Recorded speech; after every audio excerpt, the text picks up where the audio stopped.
नवीन वर्ष गुरुवारी सुरू होतंय. हे फक्त योगायोग नाही भक्तांनो, हे स्वामींचं संकेत आहे.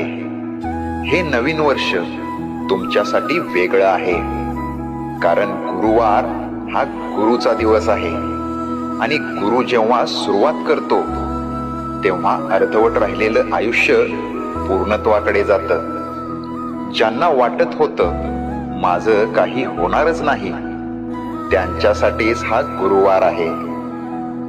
दरवाजे जे बंद होते ते आता आवाज करून उघडतील. आता तुझं आयुष्य स्वामींच्या हातात आहे. फक्त एक गोष्ट कर, मन साफ ठेव आणि श्रद्धा घट्ट ठेव, कारण नवीन वर्ष गुरुवारी सुरू होतंय आणि गुरुवार कधी रिकामा जात नाही.